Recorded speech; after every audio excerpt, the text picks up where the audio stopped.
Elle est bonne? Ouais, cool, ouais, ouais, ouais. Non, mais blague à part, tu crois vraiment qu'il est content, ce pyromane? Non, franchement, le prince Jupiter ou toute sa clique de Sata Nick, franchement, ils y prennent du plaisir.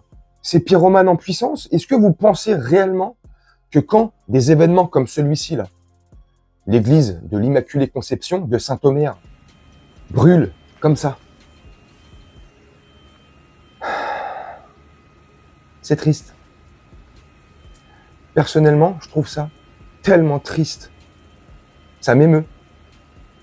Voilà. La belle église de Saint-Omer, de l'Immaculée Conception, avec son clocher qui s'est écroulé vers 5 heures du matin, après un travail acharné des pompiers pour essayer de sauver ce qu'ils peuvent, ce qu'ils peuvent et ce qu'ils pouvaient sauver, ils n'ont pas réussi. Le clocher s'est écroulé et toute la charpente à l'intérieur a brûlé et est partie en poussière. Est-ce que c'est une coïncidence? Est-ce que c'est le fruit du hasard? Je sais pas. Dites-moi en commentaire ce que vous en pensez. Moi, j'ai le sentiment que c'est pas un hasard, que c'est intentionnel. Alors, on pourrait dire aussi, et il y en a qui pourraient dire, oui, mais attention, ça peut être lié au fait que nos églises sont laissées à l'abandon, la vétusté de nos églises, le manque d'entretien, patati patata, les fientes à l'intérieur, parce qu'il y a beaucoup d'églises ou de cathédrales en France où, vu que les portes sont grandement ouvertes, les pigeons s'insèrent à l'intérieur, montent sur les charpentes, les machins, créent leur nid, bref, les fientes. Peut-être, ça peut s'expliquer. Il y a certains incendies involontaires qui pourraient éventuellement s'expliquer par le manque d'entretien. Le bâtiment est vieillissant, le bois est complètement vieillissant, il craquelle, donc peut-être que. Mais dans l'exemple de Saint-Omer, cette église a été récemment rénovée. Rénovée, hein. Partout. C'était propre, c'était clean. Les peintures étaient clean, ils étaient propres. C'était beau, c'était super. Donc là, on peut pas mettre sur le dos de l'église de Saint-Omer la vétusté, le manque d'entretien. Elle est laissée à l'abandon. Pas du tout. L'exemple de Notre-Dame de Paris, la cathédrale la plus connue d'Europe, si ce n'est du monde. Sans exagérer, hein. Vraiment, c'est pas un concours de cathédrale. Notre-Dame de Paris, le bossu et tout ce qui s'ensuit. Notre-Dame de Paris. Là, on peut pas dire qu'elle est laissée à l'abandon. On peut pas dire que le chêne, le bois qui constituait la charpente principale, le cœur même, la nef de Notre-Dame de Paris, on peut pas dire que c'était vétuste et que c'était pas entretenu. Au contraire, c'est du vieux chêne, plus de 600 ans. Vas-y, va le cramer. Même au chalumeau, tu peux rester, je te promets, 8 heures sur la poutre.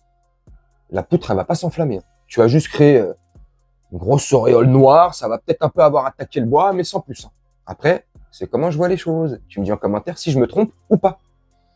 Mais là, dans des cas précis comme Notre-Dame de Paris, en l'occurrence, où là, cette nuit, tôt ce matin, l'Immaculée Conception, l'église de Notre-Dame, de Saint-Omer, pardon. On dit quoi là? Elle est rénovée de A à Z, récemment. C'était propre. Elle n'était pas à l'abandon. Bref. Est-ce que tout ça ne serait pas un plan savamment calculé et orchestré par nos élites qui sont aux ordres du caporal S, hein? Ils répondent à tout ce qu'ils demandent apparemment.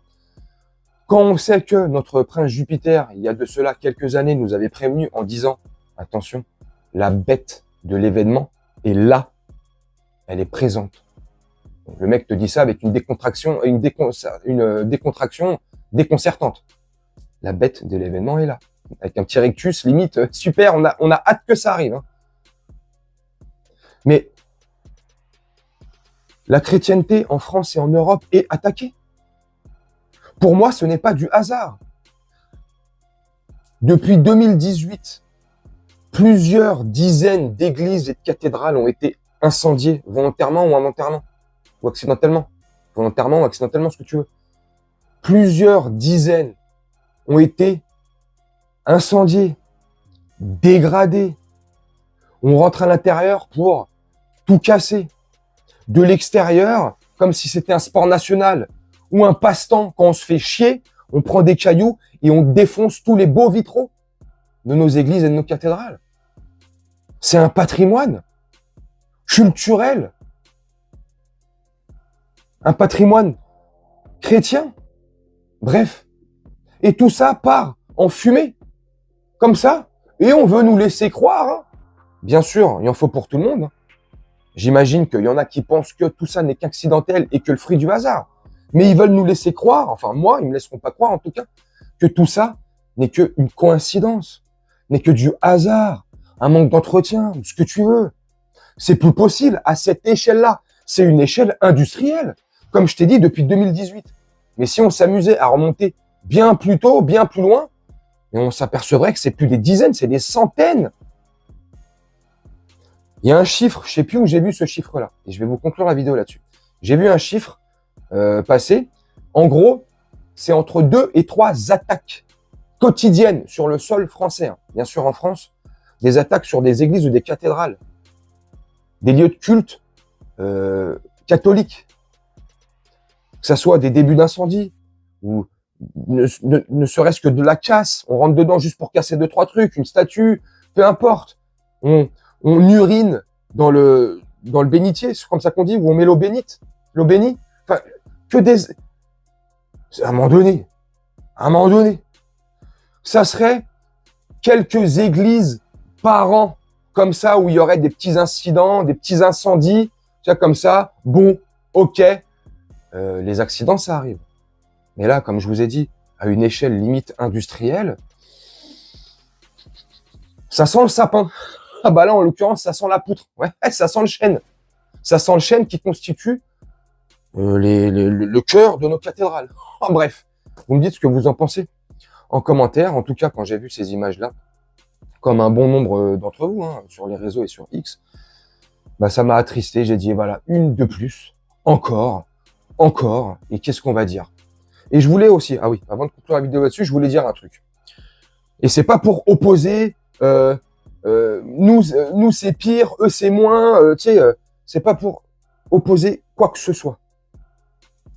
Mais quand le parking d'une synagogue a brûlé la semaine dernière, le ministre s'est rendu sur place. On en a fait tout un foin dans les journaux, sur les chaînes d'information, CNews, BFM, à la radio, sur les chaînes d'information, limite pendant 48 heures de suite, on mettait qu'un bandeau comme ça. La France est attaquée, les Juifs en France ne sont plus en sécurité, les synagogues françaises sont attaquées. Et une fois de plus, c'est pas pour faire genre ou quoi, hein, mais on est d'accord que c'est le parking d'en face de la synagogue qui a brûlé. T'as la synagogue, la route, un parking avec un immeuble à côté. Et c'est ce fameux parking qui a brûlé entre la route et la synagogue. Bref, les politiques se sont rendus, la presse, machin, les journalistes, machin, tu vois. Tu connais la soupe.